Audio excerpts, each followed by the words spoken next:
बता रहा हूँ पॉइंटर एंड इंडेक्स रजिस्टर के बारे में। तो चलिए शुरू करते हैं। सबसे पहले हम पॉइंटर एंड इंडेक्स रजिस्टर का एक डायग्राम बनाएंगे। तो इस डायग्राम में हमको 5 डिफरेंट ब्लॉक्स बनाने हैं। 1 2 3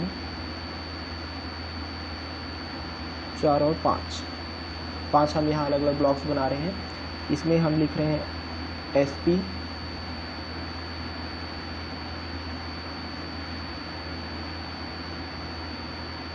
सेकेंड ब्लॉक में हम लिखेंगे BP, थर्ड ब्लॉक में हम लिख रहे हैं SI, फोर्थ ब्लॉक में हम लिखेंगे DI और फिफ्थ ब्लॉक में हम लिखेंगे IP। ये 5 पॉइंटर एंड इंडेक्स रजिस्टर से रिलेटेड रजिस्टर्स हैं।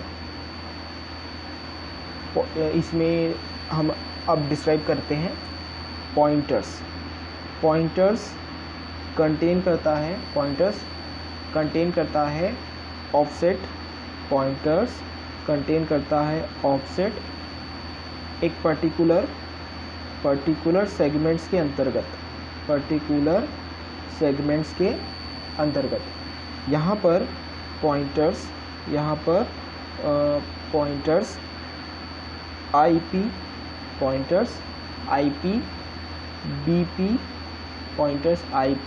BP और SP, ये तीनों पॉइंटर यूजुअली कंटेन करते हैं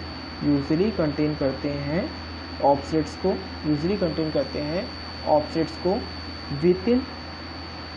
को विद इन कोड के अंतर्गत किसमें JP नाम के code, with in the code JP और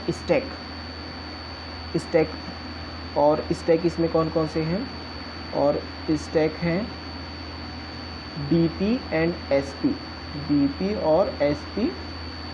सेगमेंट्स में। इस सेंटेंस को एक बार ध्यान से सुन लेंगे।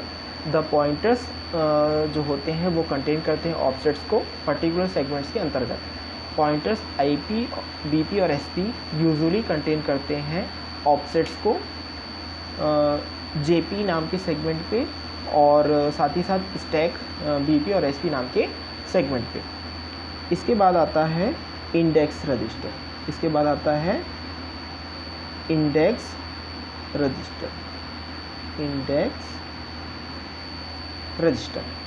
इंडेक्स रजिस्टर यूज़ किया जाता है एज अ जनरल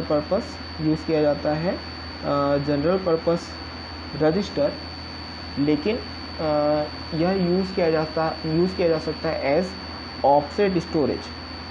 यह ऑल्सो यूज़ किया जा सकता है एज ऑफसेट स्टोरेज के तौर पे भी यूज़ किया जा सकता है जनरल पर्पस रजिस्टर को। किस तरह के केसेस में कुछ एड्रेसिंग मोड्स के केसेस में इंडेक्स रजिस्टर को एक ऑफसेट स्टोरेज की तरह भी यूज़ किया जा सकता है। अब ये एड्रेसिंग मोड ऐसे कौन कौन से एड्रेसिंग मोड हैं जिनमें कि इंडेक्स रजिस्टर को as a offset storage use किया जा सकता है। ऐसे एड्रेसिंग मोड हैं indexed addressing mode, based index addressing mode. इसके अलावा एक और एड्रेसिंग मोड है जहाँ पर इंडेक्स रजिस्टर का यूज़ होता है, वो है रिलेटिव बेस्ड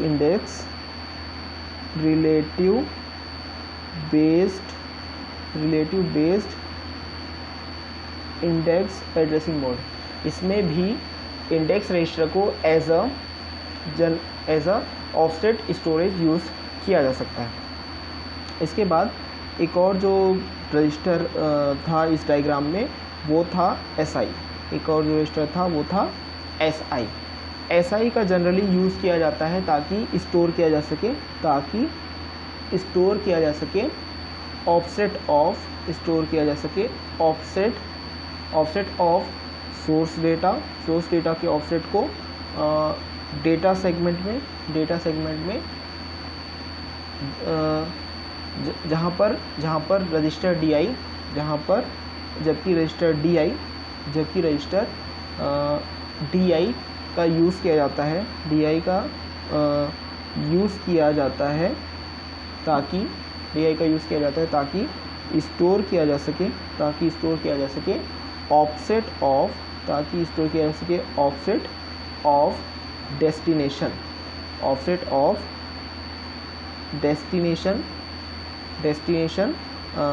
डेटा किसमें, एक्स्ट्रा सेगमेंट। इंडेक्स रजिस्टर, जो भी इंडेक्स रजिस्टर होता है वो पर्टिकुलरली यूज़फुल होता है स्ट्रिंग मैनिपुलेशन के लिए। इसके बाद हम आपको बताने जा रहे हैं फ्लैग रजिस्टर्स के बारे में।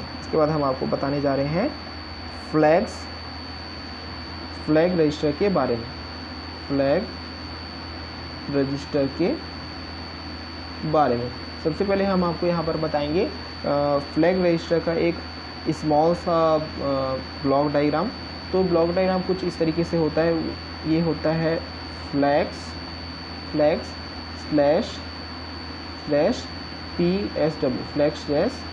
PSW। यहाँ पर हम फ्लैग्स को बहुत ही शॉर्ट में डिस्क्राइब करने वाले हैं, क्योंकि इससे पहले के कई सारे वीडियोस में हमने फ्लैग्स को ऑलरेडी डिस्क्राइब कर चुके हैं। तो जो फ्लैग्स हैं, यहाँ पर हम जिस फ्लैग्स रजिस्टर की बात कर रहे हैं वो है 8086 का फ्लैग रजिस्टर। तो 8086 का फ्लैग रजिस्टर कंटेंट्स करता है यानी कि इंडिकेट करता है रिजल्ट्स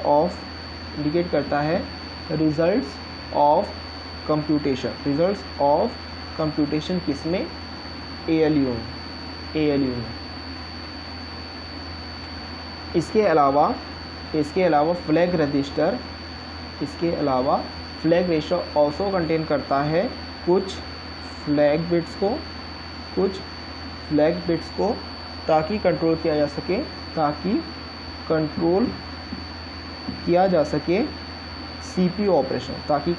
सके CPU ऑपरेशंस को। फ्लैग रजिस्टर्स के बारे में ज़्यादा जानकारी के लिए आप हमारे कुछ वीडियोस देख सकते हैं, जिनका की टाइटल है COAMP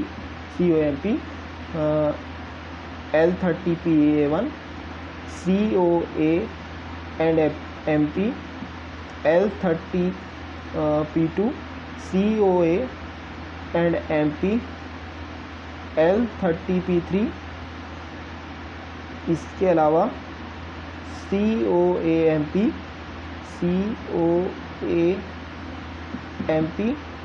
L30P4 और इसके अलावा COAMP L30P5। इन सभी वीडियोस को देखकर आप फ्लैग रजिस्टर्स के बारे में और ज़्यादा जान सकते हैं, सीख सकते हैं। Kindly watch this title videos to know more about the flag register. इस वीडियो में बस इतना ही। इस वीडियो को लाइक करें, शेयर करें और हमारे चैनल को ज़रूर सब्सक्राइब करें। Thank you.